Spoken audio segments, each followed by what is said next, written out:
Matabang mani sa albay.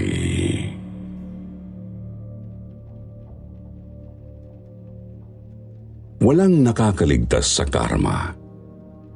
Madalas darating ito sa taong gumawa sa atin ng masama, kahit na wala tayong gawin para makaganti sa kanila. Ang kailangan mo lang gawin ay maghintay. Gaya ng ginawa ng ating letter sender for today na si Jonathan. Kaya naman huwag na natin itong patagalin pa. Pakinggan na natin ang kanyang kwento. Magandang araw sa inyong lahat. Tawagin niyo na nga lang pala ako bilang Jonathan. 48 anyos, Tubong, Laguna. Gusto ko lang sanang ibahagi sa inyo ang karanasang nangyari sa amin ng kapatid ko. Mahigit 30 taon na rin yata ang nakakaraan. 13 anyos lang ako noon, habang ang kapatid ko namang si Josephine ay 11 anyos pa lang. Mahirap lang kami, pero pinilit naman ng nanay namin na buhayin kami sa abot ng makakaya niya. Buhat nang iwan kami ni tatay. Matapos kasi niyang makaalis noon ng bansa para mag-OFW, bigla na lang siyang hindi nagparamdam sa amin at wala na kaming naging balita pa sa kanya. Hanggang sa nalaman na lang namin, may kinakasama na pala siyang ibang babae. Simula nun, binuhay kami ni nanay na mag-isa. Naglalabandera siya kapag umaga, habang sa gabi naman ay naglalako siya ng balot, chicharon, mani at iba pa. Minsan nga kasama pa kaming dalawa ni Josephine.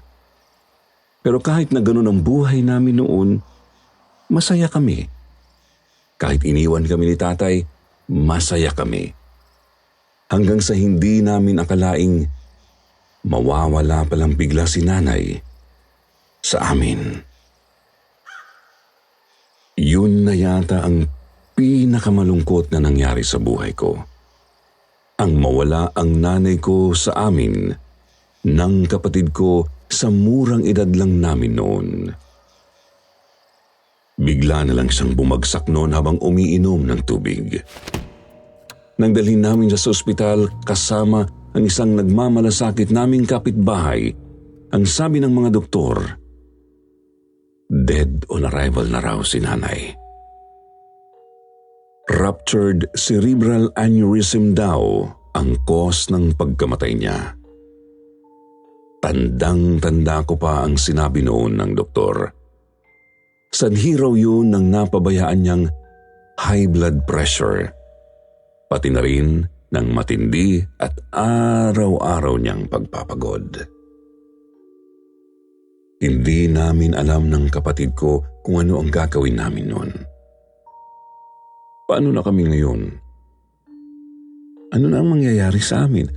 Pakiramdam ko noon, katapusan na rin ng mundo ko.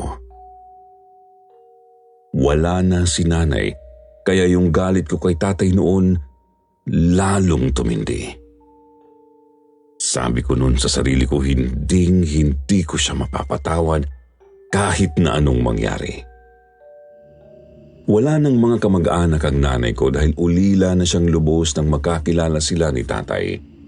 Kaya hindi namin alam noon kung saan kami hihingi ng tulong. Pero sa kalagitnaan ng paghihinagpis namin ni Josephine noon, dumating si Lola Lupe. Siya ang nanay ng magaling naming ama. Inalog niya kami na kung ayos lang daw sa amin, ay siya na ang sasagot sa pagpapalibing kay nanay. Pero hanggat maaari, ang gusto niya raw sana ay doon ito iburol sa albay. Dahil ito raw ang tunay na asawa ng anak niya. Mahal na mahal kasi ni Lola Lupe ang nanay ko.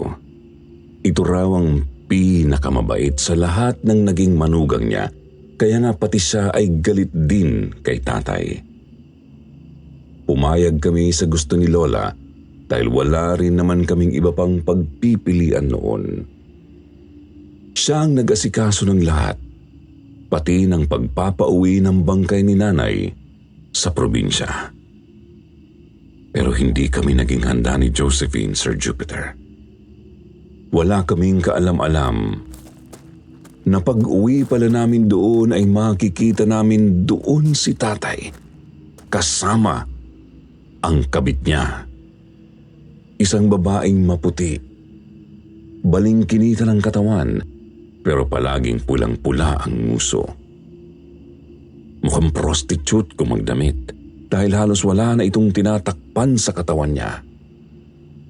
Galit na galit ako noon sa kanila, pero hindi ko magawang i-express ang nararamdaman ko dahil ang nasa isip ko noon, wala kaming kakampi ni Josephine kundi ang mga sarili namin.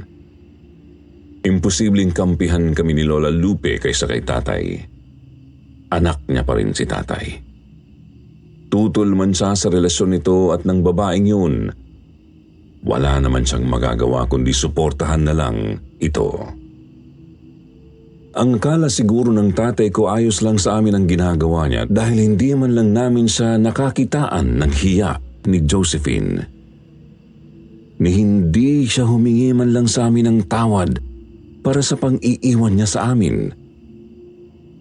Kinakausap niya kami noon na parang wala lang. Sinasabayan pa kaming kumain. Hindi naman kami nagsasalita ni Josephine. Palagi kong binibili na ng kapatid ko na manahimik lang sa takot na baka pagmalupitan nila kami doon. Gustong-gusto kong gumanti, pero pinigilan ko ang sarili ko. Unang araw pa lang ng burol ni nanay noon nang bigla na lang magkagulo ang mga kapitbahay ni na Lola.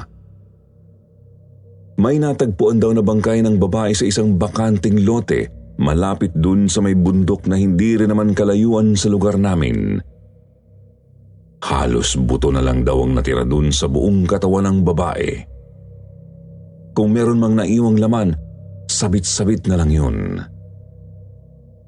Alam niyo ba ang itsura ng buto ng manok pagkatapos natin itong kainin? Parang ganun daw ang itsura.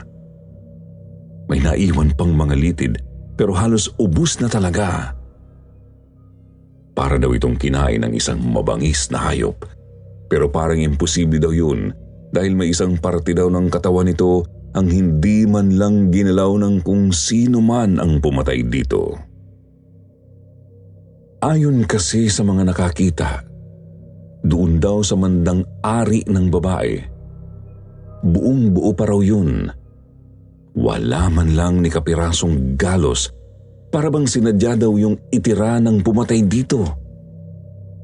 Sariwang-sariwa pa nga raw yun eh. Hindi pa nabubulok, kaya nalaman nilang kamamatay lang nung taong yun. May mga bahid pa kasi ng dugo yung kalansay at sariwa pa yung mga litid. Kakapangilabot ang balitang yon, kaya nagtayuan talaga ang mga balahibo ko. Narinig ko lang yon sa tsismisan ng dalawang kapitbahay ni Lola.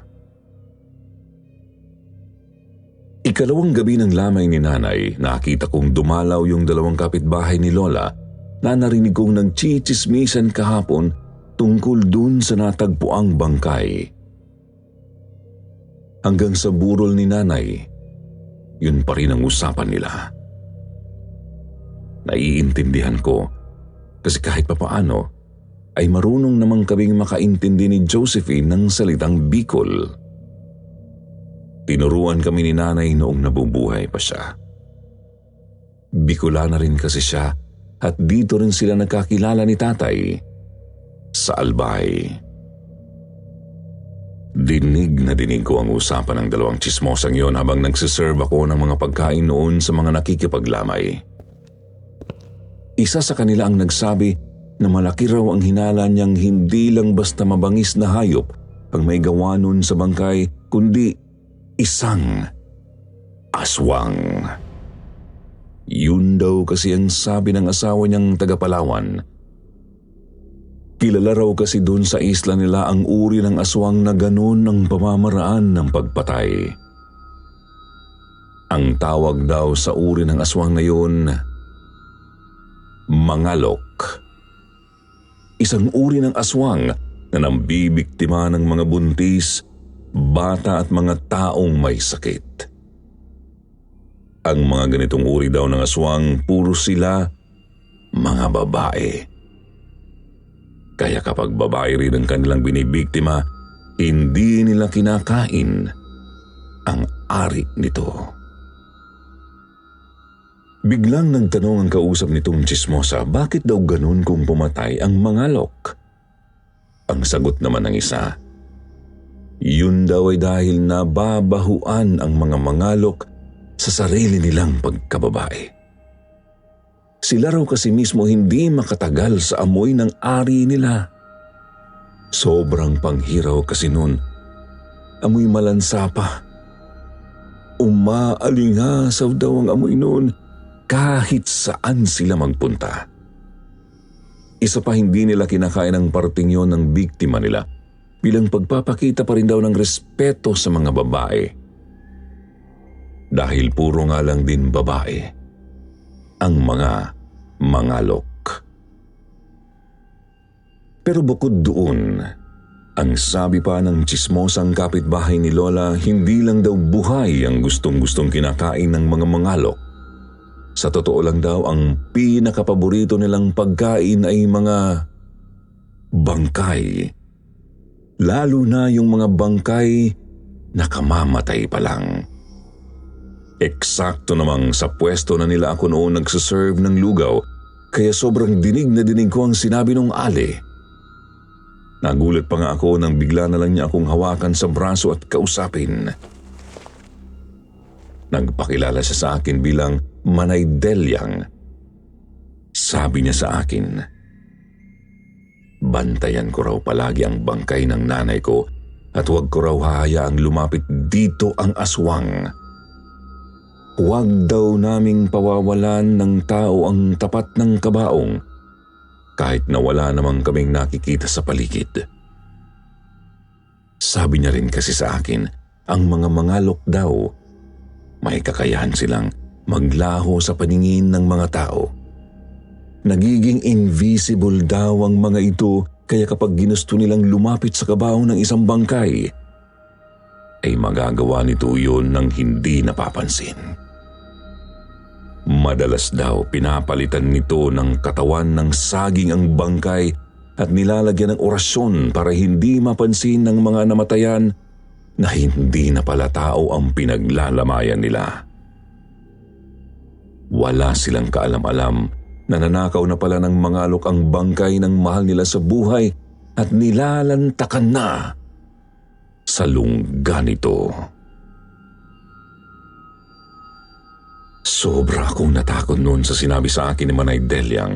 Ramdam ko na namutla ang buong mukha ko. Nataranta silang dalawa ng kausap niya nang mapansing nananayo ang balahibo ko at para na akong nawalan ng dugo. Dahil doon, kinuha ni Manay Delyang ang isang pulang supot na gawa sa tela mula sa kanyang bulsa. Binuksan ko yun at nakita kong naglalaman yun ng butil-butil na maitim na maliliit na bato. Nangangatal akong nagtanong sa kanya kung para saan ba yun. Ang sabi niya sa akin, hindi raw bato yun kundi asin. Black salt daw yun kung tawagin. Meron daw yung bendisyon at orasyon na gawa pa mismo ng isang magaling na albularyo sa Palawan. Isang albularyong galing pa raw sa lahi ng mga babaylan. Ginawa daw talaga yon ng albularyo bilang panlaban sa mga aswang na mangalok dahil usong-usong araw yun doon sa kanilang isla. Hindi raw kasi basta-bastang tinatablan ng ordinaryong asin ng mga mangalok. Sa sobrang tagal daw kasing nabubuhay ng lahing ito sa mundo, halos nakayanan na nilang lampasan lahat ng pangontra sa kanila, kagaya na lang ng bawang at asin. Nandito na raw ang mga mangalok bago pa man sakupin ng mga Kastila ang Pilipinas. Isa raw ang lahing ito sa mortal na pinupuksa ng mga mabubuting babaylan noong unang panahon. Ang bilin sa akin ni Aling Deliang huwag na huwag ko raw aalisin sa katawan ko ang itim na asin na iyon. Dahil daw kasi doon hindi ako maaamoy ng aswang. Hindi niya rin ako mapapansin kahit na nasa harapan niya na ako. Bukod doon, kapag isinaboy ko raw ang asing iyon sa aswang, mapapalayas ko raw ito at hindi na siya lalapit pa sa amin kahit kailan. Dahil sa sakit na kaya nitong idulot sa kanya. Pwede rin daw kasi nitong mapatay ang mangalok basta't patamaan ko lang daw ng sapat na dami ang katawan nito. Kaya lang mahirap ngang gawin yun dahil ang mga mangalok nagiging invisible. Sinunod ko ang lahat ng ibinilin sa akin ni Aling Deliang. Simula nang sabihin niya sa akin yun, hindi ko na iniwan pa si nanay. Umaalis lang ako doon kapag alam kong may magbabantay sa kanya para maligo o di kaya ay umidlip. Kung minsan nga sa tabi pa ako ng kabaong ni nanay noon natutulog. Hanggang isang hating gabi. Siguro mga bandang 2:30 na yon ng madaling araw. Kaya wala nang gaanong nakikipaglamay bukod sa mangilan-ngilan naming kamag-anak na may kanya-kanya namang ginagawa. Kaya wala rin sa kabaong ni nanay ang atensyon nila. Bigla na lang ako noong nakaamoy ng sobrang sangsang na amoy. Amoy bagoong na medyo mapanghi. Sa sobrang sangsang ng amoy noon, bahing na ako ng bahing. Bata pa lang kasi talaga ako malakas na ang pang-amoy ko. Kaya nga madalas akong mabahing kapag nakakalanghap ako ng matatapang na amoy. Sa sobrang lakas nga ng pang-amoy ko, kaya kong alamin kung anong ulam ng mga kasama namin sa compound noon sa Laguna na halos 2 bahay ang layo nito sa bahay namin. Nang mga oras na yon, halos maduwal ako. Naalala ko biglang sinabi ni Manay Deliang tungkol sa amoy daw ng mga mangalok. Bigla akong pinangilabutan. Kaya halos ayaw ko nang humiwalay noon sa kabaong ni nanay para lang masigurado kong hindi siya magagawang lapitan ng mga mangalok. Ilang gabi ko ring naramdaman ang pag-aligid ng aswang sa lamay ni nanay kasi kung minsan pagkatapos kong malanghap ang masangsang at umaalingasaw niyang amoy, bigla na lang akong makakakita ng 2 pares ng mapupulang matang nakakubli doon sa punong malapit lang sa bahay ni na Lola. Hindi ko alam kung dahil ba iyon sa dala kong itim na asin, pero sobrang natatakot ako sa tuwing mangyayari yun. Meron din namang pagkakataon na tuwing sasapit ang takip silim, may napapansin akong malaki pero kakaibang ibon na lumilipad-lipad sa labas sa ibabaw ng bubungan ng bahay ni Lola. Isa yung ibon, pero ang pakpak ay sobrang laki at halos kahawig na ng sapaniki. Sigurado akong aswang yun na ako lang yata ang nakakapansin at nakakakita.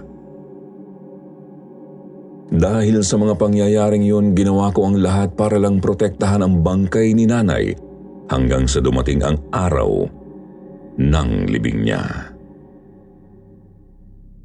Naglalakad na kami noon papunta doon sa nitsong paglilibingan kay nanay. Buhat-buhat ng 4 na lalaking pawang mga kamag-anak namin ang kabaong niya. Habang naglalakad kaming ganoon, bigla na lang napahinto yung 4 na lalaking may buhat sa kabaong ni nanay. Nagkatinginan sila. Tinanong ko naman agad sila kung bakit. Ano ka akong problema? Ang sagot sa akin ng isa, bigla raw kasing bumigat ang kabaong ni nanay. Para daw may sumampa doon. Kaya halos hindi na nila mabuhat. Naglalabasan na nga ang mga ugat nila sa braso eh. Ang sabi ni Lola, baka raw nagpaparamdam lang si nanay. Inutusan niya yung 4 na lalaking magpatuloy lang sa paglalakad dahil bawal daw ilapag ang kabaong. Ako naman nun, bigla na naman akong namutla. Mukhang alam ko na kung ano ang nangyayari. Ang ginawa ko nun, dinukot ko sa bulsa ko yung supot na naglalaman ng benditadong itim na asin. Tapos dumakot ako doon ng kaunti bago ko yun palihim na isinaboy sa ibabaw ng kabaong ni nanay. Sa gulat ko, bigla na namang napahinto yung apat. Napapakamot sa mga ulo nila. Bigla na naman daw ngayong gumaan yung kabahong. Pagkatapos noon, nakakita ako bigla ng malaking ibon na lumilipad papalayo sa sementeryo. Dahil doon, sa wakas nakahinga rin ako ng maluwag. Nagawa rin naming ilibing si nanay ng buo at hindi na hihipo man lang ng aswang. Mabuti na lang kako nagawa naming iwasan ang mangalok. Akala ko tulad ng sinabi ni Manay Deliang sa akin, titigilan na rin kami ng aswang na yun. Ganun pa man, hindi ko pa rin naiwasang hindi malungkot noon dahil ni hindi man lang nagawang makipaglibing ni tatay noon sa amin. Naiwan siya sa bahay nila dahil nag-iinarte yung kabit niya. Mainit ang ulo. Inaaway siya simula pa kanina umaga dahil puro na lang daw kami ni Josephine ang iniintindi ni tatay. Narinig ko silang nagtatalo nung umaga tungkol sa amin. Sabi ni tatay, sinusubukan lang naman daw niyang bumawi sa amin ng kapatid ko. Pero wala raw pakialam ang kabit niya. Pinapili pa niya si tatay kung siya raw ba o kaming mga anak nito at hulaan niyo kung sino ang pinili ng tatay ko. Dahil nga doon, naisip ko agad na bumalik na lang kami ni Josephine sa Laguna. Magtatrabaho ako. Total may iniwan namang pera sa akin si nanay. Gagamitin kong pang-umpisa yun para maituloy ko ang negosyo niya. Maglalako ako ng balut, mani at kung ano-ano pa para lang mabuhay kaming magkapatid. Ang kailangan ko lang gawin, kausapin si tatay at humingi ng pamasahe sa kanya pauwi ng Laguna. Pagkatapos ng libing, bumalik naman kami kaagad sa Lamay. Kinausap ko agad si Lola Lupe noon tungkol sa plano ko habang naglalakad pa lang kami sa daan. Pero ayaw niyang pumayag. Ang sabi niya, mahihirapan daw kami ni Josephine kapag ganun ang ginawa ko. Nainis ako kay Lola. Wala naman silang karapatang pagbawalan ako dahil ngayon lang naman namin sila nakasama. Nagmadali akong maglakad pa uwi noon, kaya nauna ako sa kanilang lahat. Bala ko kasing kausapin si tatay kaya dumiretso agad ako dun sa kanila. Pagpasok ko pa lang sa bakuran ni na Lola, nakita ko agad na may nakadungaw na babae dun sa bahay ni na tatay at nang kabit niya. Nanlalaki ang mga mata ng babae. Bukang-buka talaga ang mata niya. Tipong nakikita ko na ang ugat nun. Singhot-singhot pa na parang may kung anong inaamoy. Hindi niya ako napapansin noon hanggang sa nakalapit na ako sa kanya. Namalayan niya lang na nandoon na ako nang sinigawan ko na siya at tinanong kung sino siya. Biglang kumaripas ng takbo yung babae.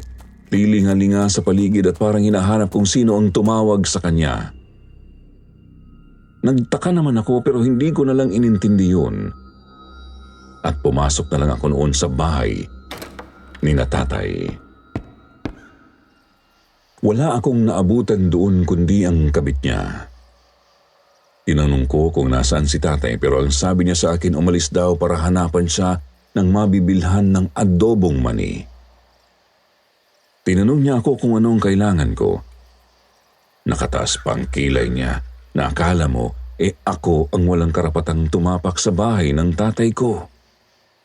Nagpigil na naman ako. Sinagot ko pa rin siya na maayos at sinabi kong kakausapin ko lang si tatay dahil gusto kong bumalik na kami ni Josephine sa Laguna. Bigla lang tumawa ang walang hiyang kabit ni tatay. Ang sabi niya tama raw ang gagawin kong yun. Dapat lang daw na umalis na kami doon dahil hindi naman na raw kami kakailanganin pa ni tatay. Malapit na raw itong mawala ng pakialam sa amin ng kapatid ko dahil nagdadalang tao raw siya. Kaya nga raw naghahanap noon si tatay ng mabibilhan ng matatabang mani dahil naglilihi raw siya doon. Sabi pa nga raw ni tatay, susuyurin niya ang buong albay. Maibigay lang ang gusto niya nang hindi raw gagawin ni tatay para kay nanay. Nagpupuyos noon sa galit ang dibdib ko. Hindi ko napigilang maluha sa sobrang galit habang nakakuyom noon ang kamao ko. Tumakbo ako palabas, pasimple kong hiniling na sana aswangin ang babaeng yun ni tatay dahil sa sobrang sama ng tabas ng dila niya. Hindi kami ang may kasalanan sa kanya, hindi pwedeng kami ang miserable at siya ang masaya. Gayong siya naman ang gumawa ng masama sa amin. Gustong-gusto ko noong gumanti. Pero hindi ko alam kung paano. Sobrang sama ng loob ko at habang tumatagal lalo kong kinamumuhian ang tatay ko. Ilang araw na ang nakalipas noon buhat ng mailibing si nanay. Pero hindi ko pa rin nakakausap si tatay. Palagi kasing nakabuntot sa kanya ang kabit niya at ayokong makipag-usap sa kanya ng ganun. Minsan nakikita ko pa silang nagsusubuan ng mani ni tatay, kaya lalo akong nabubwisit sa kanila. Hanggang sa isang hapon wala si tatay noon. Hindi ko alam kung saan nagpunta pero naiwan ulit ng mag-isa yung kabit niya sa bahay nila. Maya-maya bigla akong nakarinig ng malalakas na sigaw sa labas, sigaw ng isang naglalako ng mani. Kaya dali-dali akong dumungaw sa bintana. Pagtingin ko doon nakita kong pamilyar ang itsura ng tinderang naglalako ng mani. Para kakong nakita ko na siya. Kaya lang habang nag-iisip ako, bigla ko na lang narinig yung tili ng kabit ni tatay. Sabi niya ang tataba raw ng maning tinda nung naglalako. Hintayin daw siya at bibili siya. Pero yung tindera, parang walang naririnig at nagpatuloy lang sa mabilis niyang paglalakad kahit natawag na ng tawag yung kabit ni tatay sa kanya. Natatawa pa ako nung una kasi habol-habol ng kabit ni tatay yung naglalako. Kaya lang, doon ko na biglang naalala kung saan ko nga ba ito nakita. Yung tindera ng mani, yun din yung babaeng nakita kong nakadungaw sa bintana ng bahay nila tatay nung pag-uwi ko galing sa libing ni nanay. Yung babaeng nanlalaki ang mata. Yung babaeng hindi ako nakita kahit nasa harap niya ako. Doon ko napagtanto na baka aswang yung tinderang yon at pinahahabol lang niya ang kabit ni tatay dahil buntis ito. Dali-dali akong tumakbo palabas, magkaiba pa ang naisuot kong tsinelas sa pagmamadali. Hinabol ko rin ang kabit ni tatay para sa napigilan, pero hindi ko na sila naabutan. Nakita ko na lang dinagit ng isang napakalaking ibon yung kabit ni tatay, yung ibon na kamukha ng nakita ko noong habang nakaburol si nanay. Yung may pakpak na kamukha ng sa paniki. Sobrang natakot ako noon. Amoy na amoy ko pa rin yung sobrang tapang na amoy na inilalabas ng aswang kasi humahalo yun sa hangin. Bigla kong naalala yung bangkay na nakita sa bakanteng lote nung nakaraan. Inisip ko paano kung gawin din ng aswang yun sa kabit ni tatay. Kawawa naman yung batang ipinagbubuntis niya. Kahit naman kasi galit ako sa kanya, naisip ko kapatid ko pa rin yung magiging anak nito, di ba? Dahil doon sinundan ko kung saan papunta yung amoy ng aswang. Lakad ako ng lakad noon hanggang sa makarating ako sa kakahuyan na paakyat na ng isang maliit na bundok. Malapit lang din doon kina Lola. Medyo nagbabadya na noong lumubog ang araw kaya medyo nakaramdam na ako noon ng takot. Gusto ko na sanang bumalik noon sa bahay ni na Lola kaya lang nakita ko na namang lumilipad sa ibabaw ng ulunan ko yung mangalok. Ang bilis-bilis ng lipad niya. Pero himalang naaabot ko siya noon ng paningin ko. Kulay itim kasi siya kung titingnan sa malayuan at medyo nangingintab ang balat niya kapag nasisinaga ng araw. Kumaripas ako ng takbo noon para lang sundan ang mangalok hanggang sa nakita kong huminto siya at lumiko sa isang maliit na kubo sa gitna ng kakahuyan. Medyo malayo na ang parting yun sa bahay ni na Lola. Hindi ko alam kung meron bang nakakaalam na may nakatira sa lugar na yun. Pero malaki ang hinala kung wala. Wala naman kasing naibabalitang may nakatirang aswang sa loob ng kakahuyang yon. Hindi ko alam kung paano na itatago doon ng mga aswang ang sarili nila. Pero malaki ang hinala kung yun ay dahil may alam din sila sa pag-oorasyon. Kaya nga kaya nilang pagmukhaing bangkay ang katawan ng saging, hindi ba? Doon pa lang ako naniwalang epektibo talaga ang binigay na pangontra sa akin ni Manay Delyang. Mukhang mabisang ang pambulag ang itim na asing yun na inorasyonan ng sinasabi niyang albularyo.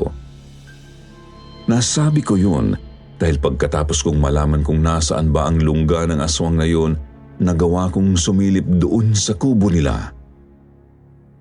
Hinding-hindi ko makakalimutan ang nakita ko sa kubong yun. Doon ko kasi nalaman na hindi lang pala iisa ang aswang na nakatira sa lugar na yun ni na Lola, kundi 3. Yung isa ay ang dumagit sa kabit ni tatay, habang yung 2 naman ay naabutan kong mukhang bago pa lang nagigising sa mahimbing nilang pagkakatulog. Nakasabit pa sila sa bubungan ng kubo nila ng patiwarik. Nababalutan ng mga pakpak nila ang sarili nilang katawan.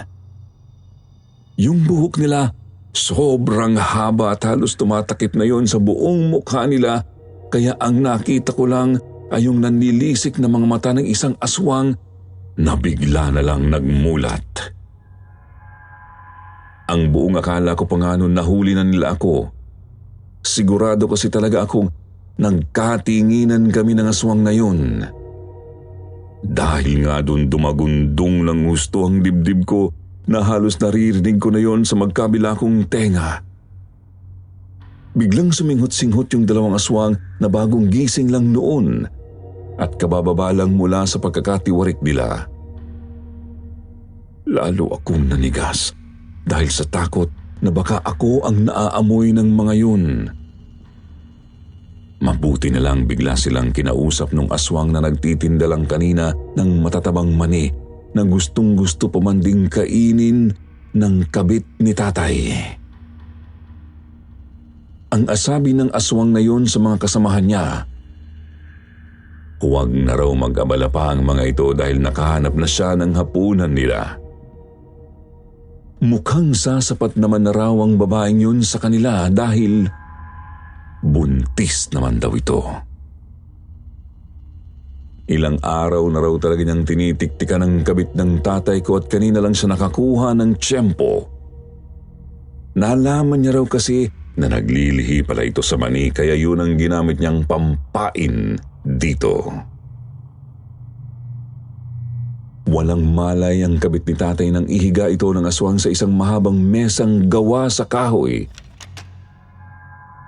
Pero hindi pa naman ito mukhang patay. Wala pa naman ako nakikitang galos o kahit na anong sugat sa katawan niya, kaya alam kong tulog lang siya ng mga sandaling yun. Kitang-kita ko kung paanong nagpulasan bigla ang mga langaw na nakadapo sa mesang yun nang ipatong nila ang katawan ng kabit ni tatay. Dahil doon tumambad tuloy sa akin kung gaano nakaraming mantsa ng dugo ang nasa mesa ng mga aswang sa loob ng kubo nila. Meron pa ngang mga dumikit na laman at balat ng tao doon na mukhang nabubulok na. Gusto kong maduwak pero pinigilan ko ang sarili ko. Tinakpan ko ng maigi ang bibig ko. Sobrang natuwa ang mga aswang nang makita nila ang kabit ni tatay na nakahain na para sa kanila ngayon. Mukha silang mga patay gutom habang nakalawit ang dila nila at naglalaway ng literal na parabang takam sila sa putahing pagsasaluhan nila ngayong gabi. Ganun na lang ang pagpipigil kong hindi gumawa ng ingay ng mga sandaling yun kahit na sobrang naiiyak na talaga ako.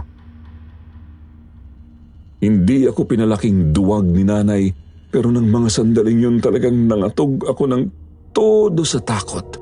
Lalo na nang bigla na lang humangin ng sobrang lakas at dumampi sa balat ko ang malamig na simoy noon na parang nagbibigay ng babala ang paligid na umalis na ako sa lugar na yon. Kaya lang kasabay po ng biglang paghanging yon ay ang paghalo naman ng masangsang at napakabahong amoy na nanggagaling sa bahay ng mga aswang. Kaya bigla kong naramdamang nagsisimula ng mangati ang ilong ko. Hindi ko na napigilan noon ang mapabahing at gumawa yun agad ng ingay na biglang ikinagulat ng mga aswang. Bigla silang nagkatinginan hanggang sa narinig ko yung isa na nagtanong kung sino yung taong bumahing. Bakit daw hindi nila ako naaamoy? Hindi rin nila ako nakikita sa paligid. Hindi nga alam ng mga aswang na yon na nakadungaw lang ako sa bintana nila. Para akong invisible noon sa harap nila, kaya naman narinig ko yung isa na nagsabing nasundan daw sila ng isaong may tagabulag. Malamang daw yun din ang nagsaboy sa kanila ng pangontra nang magpunta sila sa isang libing nito lang nakaraang mga araw. Natatandaan pala nila ako.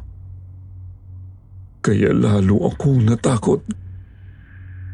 Maya-maya, bigla na lang lumabas ng bahay ang isa sa mga aswang na yun.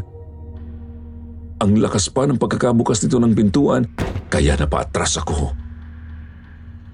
Nang makita kong bigla na lang bumuka ang napakalaki niyang pakpak na parabang handa na niyang hanapin kung sino ang nakasunod sa kanila, doon na ako nagkaroon ng lakas ng loob na kumaripas ng takbo. Takbo ako ng takbo. Yung aswang naman nakita kong hinahabol ako. Hindi ko alam kung paano niya ako nagagawang habulin kundi niya ako nakikita. Doon ko lang napagtanto na naririnig pala ng aswang ang mga yabag ng paa ko at yun ang ginagamit niyang paraan para masundan ako. Nang maisip ko yun, bigla akong huminto sa pagtakbo. Hinubad ko ang tsinelas ko at sinuot ko yun sa mga braso ko. Pagkatapos ay nagtago ako noon sa likod ng isang puno at sumampa sa malaki at nakaumbok nitong ugat. Natigilan din ang aswang. Nakita kong nakikiramdam siya at tila pinakikinggan niya ang buong paligid. Nakikiramdam kung saan na ako nagpunta. Hindi ko malilimutan ang matinding galit sa mukha ng aswang na yun habang hinahanap niya ako. Sumisinghot-singhot pa siya sa paligid. Hinahanap niya ang amoy ko. Kahit tuloy hindi ako paladasal na bata noon, nagawa kong tumawag sa Diyos ng paulit-ulit. Tagaktak na ang pawis ko pero nanlalamig ang buo kong katawan sa takot. Dumidilim na noon ang paligid at alam kong mas nagiging matalas ang pakiramdam ng aswang kapag tuluyan ng gumabi. Sabi ko noon sa sarili ko, kailangang makatakas na ako. Hindi ako pwedeng mamatay sa mga oras na yon dahil nakakaawa naman ka ako si Josephine. Kailangan ko siyang uwian. Mabuti na lang talaga at maya-maya lumipad ulit ang aswang pabalik sa lungga nila. Narinig ko kasi ang tunog ng pagkalam ng sikmura niya, kaya alam kong nakaramdam na ito ng gutom kaya ito bumalik. Doon, bigla akong nanghina. Alam ko kasing wala na akong magagawa pa para iligtas ang kabit ng tatay ko, pati ang kapatid kong ipinagbubuntis niya. Sa totoo lang, gusto kong batukan ang sarili ko dahil ng mga panahong yun. Hindi ako nakaramdam gaano ng kalungkutan. Ang unang pumasok pa nga sa isip ko nung oras na yun, sa wakas, nakaganti rin si nanay sa kanya. Wala man akong ginawa, talagang inusig pa rin siya ng karma. Gusto kong pagsisihan ang pag-iisip ng ganoon dahil may nadamay ngang inosenteng sanggol sa sinapupunan ng babaeng yun. Pero wala eh. Talagang yun ang nararamdaman ko na sa wakas nagkaroon din ng hustisya ang pagkamatay ng nanay ko. Kung meron man akong katiting na dahilan noon kaya ako nakukonsensya ay para lang yun doon sa bata. Alam ko namang wala siyang kasalanan sa mga nangyari kaya nga kahit papaano ay pinagdadasal ko pa rin siya sa tuwing maaalala ko ang araw kung kailan dinagit ng aswang ang kanyang ina. Pagka-uwi ko ng bahay noon, naabutan kong nagkakagulo sina tatay at ang mga kamag-anak namin sa kahahanap sa kabit niya. Ni hindi nila alam na pati ako, wala rin sa bahay noon. Kitang-kita ko kung gaano nataranta si tatay habang hinahalughog ang buong bahay nila at tinatawag ang pangalan ng kabit niya. Di ko maiwasang makaramdam noon ng tuwa. Ganong-ganon din kasi ang ramdaman ni nanay nang bigla na lang niya kaming iwan matapos niyang makapag-abroad noon. Ngayon nararamdaman niya na sa wakas ang ginawa niya sa amin. Halos mabaliw-baliw si tatay noon. Halatang nasaktan siya nang malamang wala na nga doon ang kabit niya. Wala siyang kaalam-alam na ngayon ay baka nga kinakain na ng aswang ang mga laman loob nito. Hindi po ako nagsalita sa lahat ng nalalaman ko tungkol sa nangyari sa kabit ni tatay. Itinikom ko ang bibig ko at palagi akong tumatanggi sa tuwing tatanungin nila kung may nakita ba ako o narinig man lang bago mawala ang babaeng yun. Masama na kung masama, pero masisisi niyo ba ako? Ang dibdib ko noon, punong-puno na ng galit sa sobrang dami ng kasalanan nila sa amin. Kung kayo ang tatanungin, sa tingin niyo ba kasalanan ang ginawa kong pananahimik noon? Aswang naman ang pumatay sa kanya, hindi naman ako. Ilang araw, matapos mawala ang kabit ni tatay sa amin. Parang mabilis din naman agad niyang natanggap na iniwan siya ng kabit niya. Si tatay pa nga mismo ang nagsabi na hindi rin naman siya sigurado kung anak niya nga ang pinagbubuntis nito. Dahil nahuli niya raw pala itong may ibang kinakalantaring lalaki sa kabilang barangay. Matagal na pala niyang pinaghihinala ang may kabit din ang kabit niya. Kaya nga madalas din daw silang magtalo ng babaeng yun bago ito mawala. Sa palagay daw ni tatay, sumama na sa kalaguyo nito ang kabit niya. Sabi niya pa nga noon ay baka yun daw ang karma niya dahil sa ginawa niya kay nanay. Hindi niyo lang alam kung gaano ako kasaya nung sa wakas naisip din ng tatay na kinakarma siya. Dahil yun naman ang totoo. Kapag gumawa ka ng masama, karma ang hahabol sa iyo at hindi mo ito matatakasan kahit na saan mo pa maisipang magtago. Eksaktong 1 linggo matapos mangyari ang engkwentro kong yun sa Mangalok, napabalita na naman sa amin na meron daw natagpo ang lasog-lasog na kalansay ng babae. Doon naman daw sa kabilang barangay. Ganun pa rin ang paraan ng pagkamatay nito. Animo ito pulutang sinaid at ang natira na lang na nakadikit sa buto nito ay ang mga bahid ng dugo at ang mga lagot na litid na dati ay nakakonekta sa ngayon ay ubos na nitong laman. Mula bungo hanggang talampakan nito, said na said. Maliban na lang ulit doon sa panggitnang bahagi ng katawan nito. Doon mismo sa may bandang ari. Hindi na naman kinain ng Mangalok ang pagkababae ng biktima nila. Kung sa bagay, yun na yata ang pinakamaruming parte ng katawan ng babaeng yun eh. Kung ako nga siguro ang aswang, ganun din ang gagawin ko dahil sa sobrang pandidiri ko sa babaeng yun. Malaki ang hinala ko noon, bagamat hindi na matunayan, na ang huling natagpo ang kalansay na yon ay ang kalansay ng kabit ni tatay. Ang hinala ko kung papaano yun napunta sa kabilang barangay ay dahil agad na naglipat ng lugar ang mga aswang nang malaman nilang merong nakaalam ng lungga nila. Siguro akala nila isusuplong ko sila at susugurin sila doon ng mga tao. Pero hindi ko naman yun ginawa dahil yung babaeng biniktima nila, wala namang kwentang tao yun. Hanggang sa tumanda ako, Sir Jupiter, itinago ko ang sikretong to. Kahit ang kapatid kong si Josephine, wala man lang kaalam-alam tungkol dito.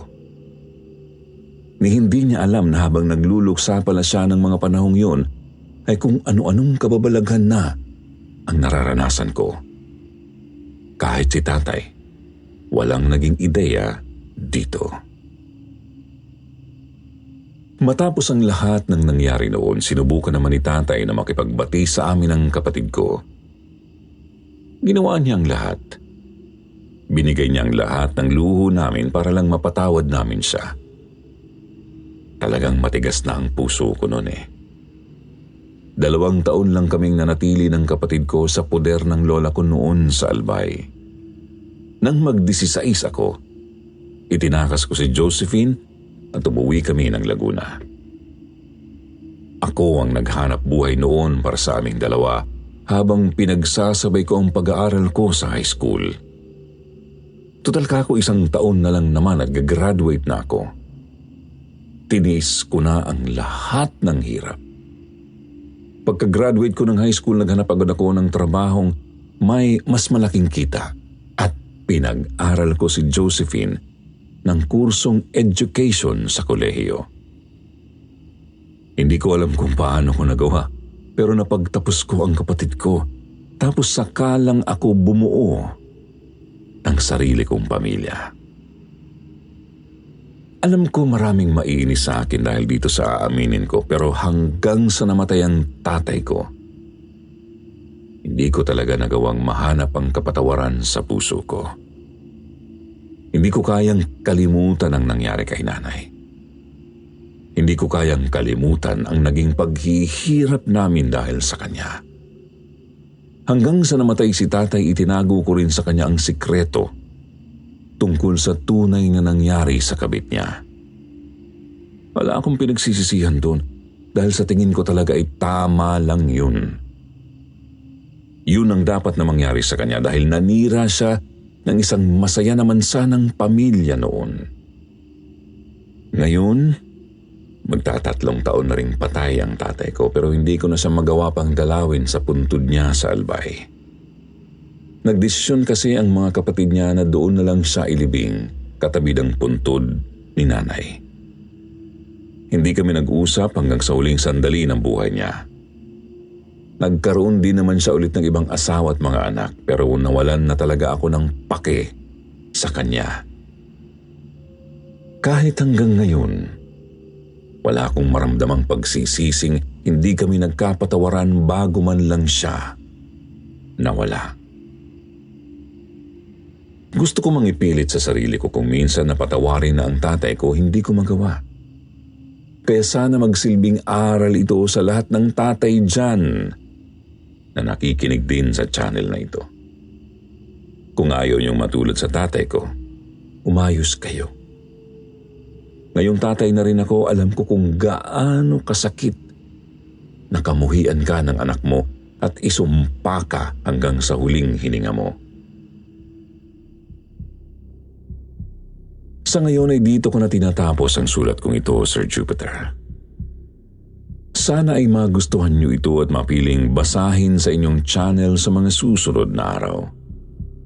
Gusto ko lang marinig na isinasabuhay niyo ang karanasan kong ito dahil naging parte na kayo ng halos pang-araw-araw na gawain ko, lalo na sa mga oras na kailangan kong magpahinga. Kung sakali mang mapaunlakan niyo ang hiling kong ito, magpapasalamat na agad ako, ganun din sa lahat ng makikinig dito sa aking kwento.